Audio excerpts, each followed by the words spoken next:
Көк Серек айыл аймагы Борбор калаадан 603 чакырым, ал эми райондун борбору Ала Букадан 53 чакырым алыс аралыкта жайгашкан. Ал эми коңшулаш Өзбекстан Республикасы менен 28 чакырым километрге чектешет. Ал эми калган маалыматты болсо биз айыл өкмөтүнөн сурап көрөбүз.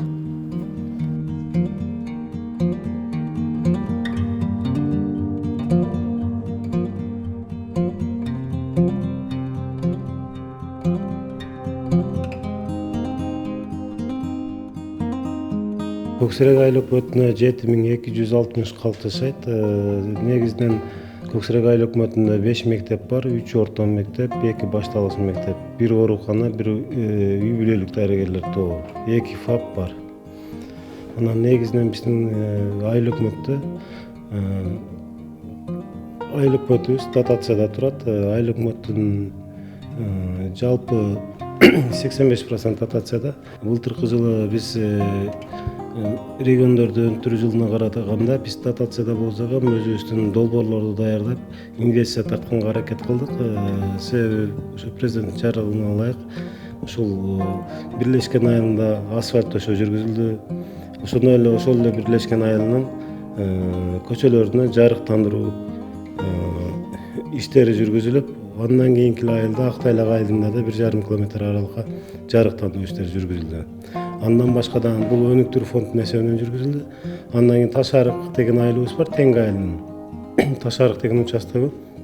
Ошол жерге чек арада муктаж болуп, баягы мал урурлуктар болбосун, ошондой болбосун деген ойдо стимулчу гранттын эсебинен дагы 1,5 километр аралыкка жарыктандыруу иштери жүргүзүлдү. Андан башка баягы Теңге айылында Кош Болот айылына бириккенде 3 километр жарыктандыруу, жалпы 8 километрге жакын жарыктандыруу иштери жүргүзүлдү.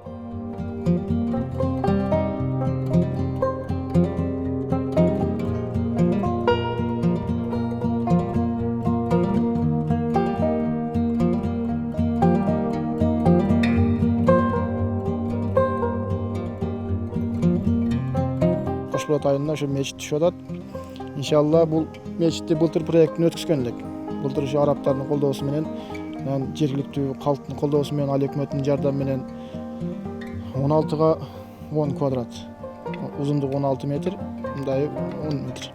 170-180 адам орундуу да мечит. Ошо Кош Болоттун элине ушу элибизге заманбап мечиттерде окуйук деп азыр жаштар ыйманы көтөрүлүп, алхамдулилля жаштарыбыз намазда, ыйманда окуп турсун деп, шетке келип балдарды окутайык деп, ыйманда өссүн балдарыбыз деп, алхамдулилля жаштарыбыз өзүбүздү демилге көтөрүп, элдин ашар жолу менен бул фундаменттерин элибиз көтөрүп, дубалындагы элдер, балдар өздөрү жардам кылып, ашар жолдор менен уруп атат.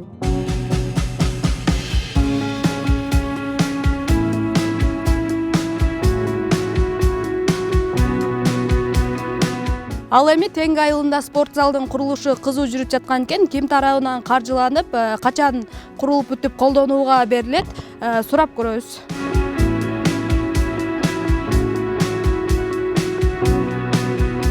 Бул спорт залдын курулушун биз долбоор даярдаганбыз. Жалпы базы 14 миллион 800 миң сомдук. Анан буну долбоорду даярдап, Ала Бука өнүктүрүү фонду бар бизде. Ошол жерге тапшырып, тендер менен катышып, 4 фирма катышкан. 4 фирманын ичинен 12 миллион 700 сомго фирма утуп алып, азыркы учурда өткөн жылы баштап переходящий болду. Кечирээк башталып калган, быйылкы жылы мына август айынын эгемендүүлүк майрамына карата президенттин жарлыгына ылайык айылдарды өнүктүрүү жана санариптештүү жылына карата эгемендүүлүккө карата ачайын деген пландабыз. Мындан башка да жанына азыркы ошо ачылышына карата ушул спорт залдын арт жагында футбольный поле бар. Футбольный полянда август ичи бүтүрүп, экөөнү чогуу кылып, бир район деңгээлинде бир жакшы волейбол, күрөш оюндарын өткөрүп, чакырып спортсмендерди ачылышын кылайын деген пландарыбыз бар. Бул спорт залда мүмкүнчүлүк бар, волейбол ойногонго, баскетбол ойногонго, ошондой эле матты коюп алып, зал кылып, тренировка кылганга да мүмкүнчүлүктөр болот. Бул жагында баягы женский раздевалка, душу бар, анын бул жагында жанагы мужской раздевалка менен душу бар.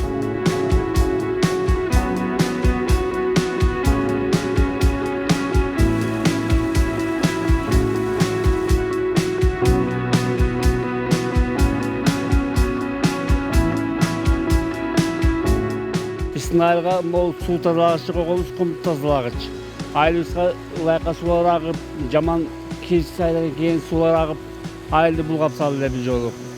Жаман урук, чөптүн уруктары бар тагып, айылдын ичи агротоз сууга толуп калып, ошону тазалай билсе элдер суранышып, айыл өкмөттөн темир көтөрүп, буну ушинтип уруп берди. Чоң рахмат. Бул биздин кум тазалагычтын тереңдиги 180 сантиметр, 1 метр 80 сантиметр.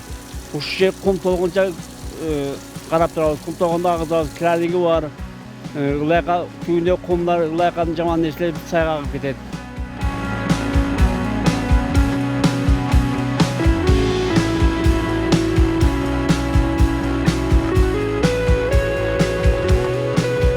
Асфальт завод курулатпы да, ким тарабынан курулуп, кимдин демилгеси менен ишке ашат? Бул эң көйгөйлүү эле баягы элдин көйгөйү да ушул болгон. Баягы жолдон эми чаңыбазын үйгө жакыныраак болгонуна байланыштуу көк таш менен бозумча кени байланыштып турат. Ошол машиналар, өзүбүздүн машиналар өткөндө баягы элдин сунушу менен эскерип протопорноформ деп айылдык кеңеште караганбыз. Ушул долбоорду өткүзүп, Осочина саянын асфальт заводдун передвижный асфальт сатып алып келип, ушуну курганын алдында турат. Биз эми толугу менен ишенебиз, жакшы базат, контроль менен өзүбүз контролдук калабыз. Биз комиссия деле түзөт, буйруктун негизинде жана айылдык кеңеш депутаттары айыл өкмөтү түзгөн комиссиянын негизинде технадзор контролдоп берди. Быйылкы план боюнча силердин айыл аймакка канча километр жол асфальтталган? Bundan başka da biz hazır өнүктүрүү фондда быйылгы жылга пландаштырып, долбоор даярдаганбыз. Тең айылында 2,5 километр аралык болсо, Кош Болот айылында кире бериш жерден чыгып бериш жерге чейин 2 километр долбоор даяр. Аны да өнүктүрүү фонддо тапшырганбыз.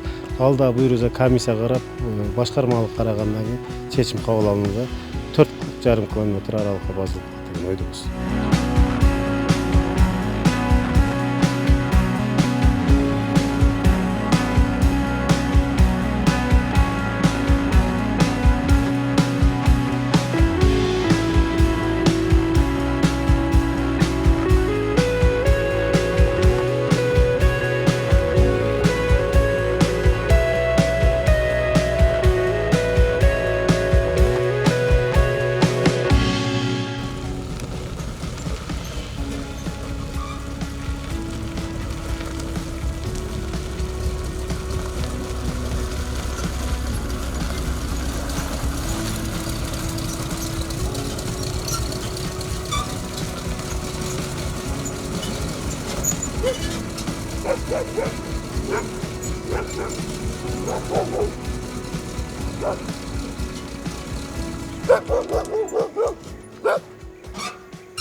Ушинтип жумуш кылабыз. Ушулай айылга суу себип, элдерди баягы чаң менен болгон баягы жолду чаңытпай, техникалар өткөндө жолдун эки жегиндеги жашап аткан элдерге болгон күч аракетибизди жумшап чаңытпаганга аракет кылабыз жолду. Бул суубуз эми 25-30 минутта болот. Анан айдап жөнөбүз. Күнүнө 4 жолу айылдын этегине түшүп чыгам, 2,5 километр. 4 жол түшүп барганым 8 рейс болот.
жылда төрөлүп өсүп чоңойгон деп атасыз да. Ушул булакка байланышкан бир легендалар барбы, уламыштар айтылып келеби? Жалпы эле айтып кетсеңиз, маалымат берип. Assalamu alaykum, xush kelipsiңер birinchi. Bizni ayılga biz qaynama degen bu qaynap çıqa turgan yerli qarındaşım. Endi Allah Taala sizlarga nasip qilgan men bu tarixini aytib berayin. Mening atim Qabul Ashirbek degen bolat. Allah subhanahu taala nasip qilsa bu qaynama degen qaynap çıqa turgan bulaq bolgan qarındaşım. Bu bir vaqtda qaynap, bir vaqtda qurup qalat ekenda. Bunun atalarımız izlep, bayağı Tacimat, Qoçqor degen atalar izlep kelip gerek bo'lgan yerlerde jatıp nedi. Bu qaçan maydın 5'inden keyin аңдый баштайт eкен да. Аңдый баштап туруп анан кийин качан чыгып калат, качан куруп калат деп аңдып жастын күнү. Анан майдын 5'inden 15'ine чейин аңдыйт экен. Буларга деле көрүнбөсүн бир эле чыгат экен. Баягы булактар азастан барып курuyт экен да. Бул бири баракеле бир эле куруп калат экен. Мен атам 70'e чыкса, 80'e чыккан аталарыбыз аңды өткөн бул сайт. Неге үчүн кайнамабы? Чыккан эле кайнап чыккан экен. 1 saat 2 saat кайнайт экен. Ылайка деле суу чыкпайт экен да. Анан ошол убактарда каңдып туруп анан бул аталар ойлойт экен да, сүрүштүрөлүкчү, буну карайлыкчы, неге чыгат экен. Анан муну ызырыктын артында төшөк салып жатат экен аңдып. Майдын 5'inden. Алып келип алып жатып, буягын бир жатып алып, сен уктабай тур, мен уктап тур. Экөө кандайдыр уйкуга кетип кала баштады. Экөө коркуп кетип, канчалаган молда ишендерге дем салдырып, башка кылып чыкпастан көрдү. Ушунчалык Алла Тааланын керемети экен бул. Биз деле биле албайбыз. Азыр биз ушул кайламанын көңүндө тарыхын айтып атабыз. Бирок буну биз билбейбиз. Биздин ата бабаларыбыз билбеген. Бул Алла Тааланын берген керемети. Не дегенде Көксөрөк айыл өкмөтү. Биздин астыбызда Өзбекстан бар. Өзбекстандын тарыхы бар. Өзбекстан бар. Өзбекстанга суу акында дайым сууду жеткизип турат. Ondan кийин суу куруп турабыз. Августтун 25 деп кое эле ичинде. Өзүм пикирим, менин жеке пикирим бол. 25'inden кийин тып эле, жөн эле, азайбас, жөн эле 1 секунд эле куруп калат, токтоп калат. Мындай эле токтоп калат да. Баягы алги кылган тып эле токтоп калат экен. Ошо бул сыр ошондой. Бизге чыкканы менен бурганы сыр болуп атат да. Неге дегенде Өзбекстан биздин астыбызда Каракоргон деген жер бар. Эndi биз ошо Каракоргонду билебиз, Чузу районунун алгиси. Бардык ошо бизден сууду ошо турат. Неге дегенде Алла субхана таала Курт менен Кубурска Өзбекстандын рызкын ушеден чачып койгон экен.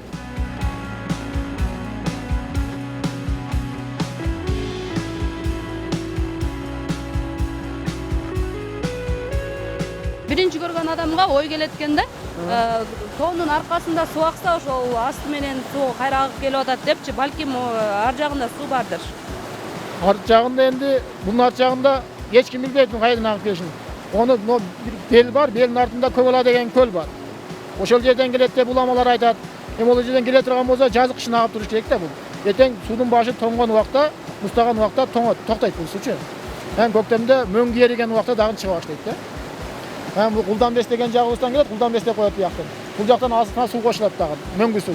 Бул токтойт, бул дагы азастан токтоп барып туруп, бир жылдары аталарыбыз айтып калат, суу чыкпай калганда келип Будай кылып Алладан сурап, ыхлас кылып Алладан сураган элек, Алла Таала ошо сууңузду элге берген сууңу рызкыңы бер дагын деп, меримиңи төктөп дуа кылып, Куран кылып Алладан сурап, будай өткөргөн элек, баягы кызыл ала кан сыяктуу болуп чыккан суу дейт да. Ошондой болуп чыккан дагы Алла Таала мерим берген. Ошодон бери ошо буга чейин агып келип атат иншалла.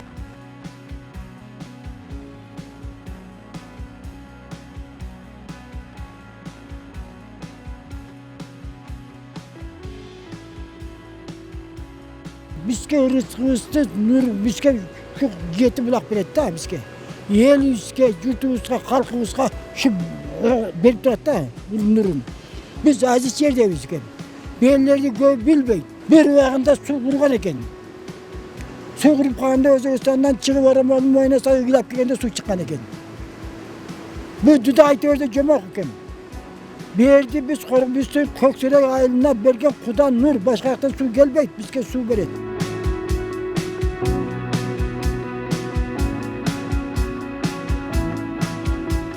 Жана чоң кайлама дейбиз да, азыркыча барып келген жериңиздер. Бул кичине кайлама деп коебуз. Бул жети көз бар, жети булактан жазы кышын суу агып чыгып турат. Şu жерге Өзбекстан айыл өкмөткө жетип, бизден азып Өзбекстан мамлекетине да кетет да, Өзбек Республикасына. Ошол бу жерде уйук жерлер, могул жерлерде мурундары үркүндө, башка убактарда өткөндөрдө биз кабырстандар бар бу жерде. Мүрзөлөр бар. Жерге көбү келип туруп Kebiri gelip ziyaret kılgany şu yerge gelip Kur'an okup keteyik.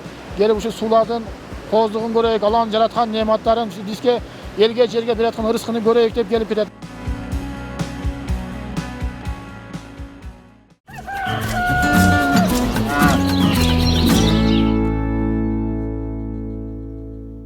Айылдагы өнөрлүү таланттуу апалар пенсияга чыккандан кийин да үйүндө отуруп тим болуп калбастан атайын өстөрүнчө топ түзүшүп алып, бири комуста кол ойнотсо, бири ооз комуз чертип, бири созолонто ырдап, мамлекеттик деңгээлдеги маданий чоң иш-чараларга катышып келишет. Биз азыр шайыр апалардын өнөрлөрүнө барууч жолу ортоктош болобуз.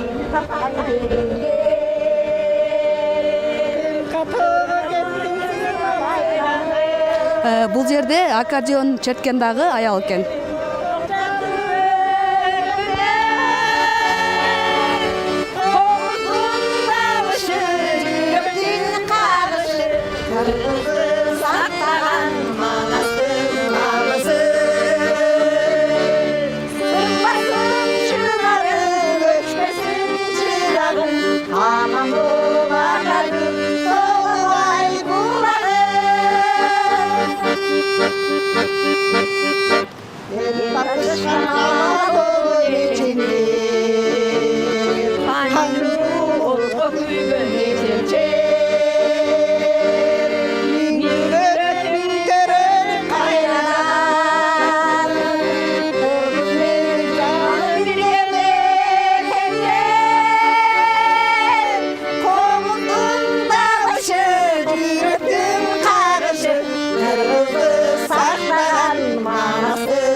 Топ түзүлгөндө биринчи эле биз шайыр апалар деген ат менен түзүлгөн бул топ.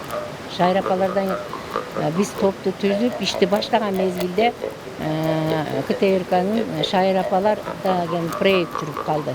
Ошого катыштык. Биз ага катышканыбыздан кийин жалпылаткан атка жакшы экен деп шайыр апаларды КТРК алып койгондо анан биз Ала Бука айымдары деген топ менен ошол мезгилде түзүлдүк. Ошол мезгилден ушул мезгилге чейин иштеп келип атабыз. 2015-жылы түзүлгөн бул топ. Бул топтун түзүлүшү максатынын биринчи максаты элибиздин өзүбүздөн кийинки жаш муундарга маданият жагынан жана талим тарбия жагынан улуттук каада салттар унутулуп бараткан буюмдарды жаңылатып, кайра өзүбүздөн кийинки муундарга өткөрүп берели деген ойдо түзгөнбүз. Ошол шайыр апалар түзгөндө биз бир эле ыр менен чектелип калбастан өзүбүздүн бардыгыбыздын кол иштерибиз бар бул жерде. Мисалы атын айтып кете турган болсок, кийиз менен иштейбиз, сайма менен иштейбиз, курак менен иштейбиз. Өзүбүздүн кийип жүргөн кийимдерибиз дагы өзүбүздүн чеберлерибиз тигет.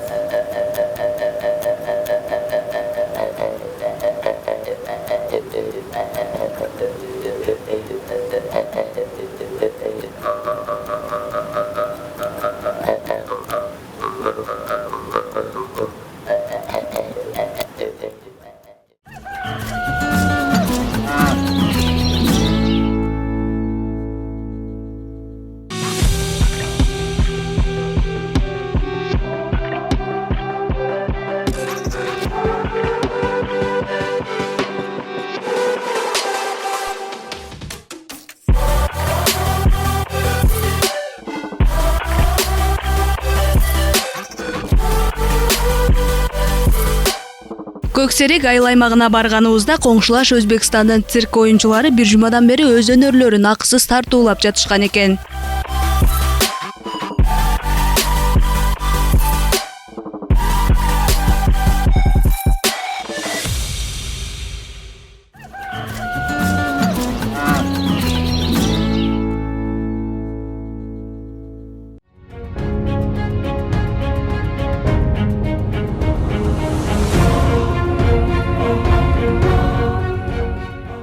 Аймактарды аралап көрсөтүүсүнүн кийинки чыгарылышында биз Аксы районунун Жиргетал айыл аймагы менен тааныштырабыз.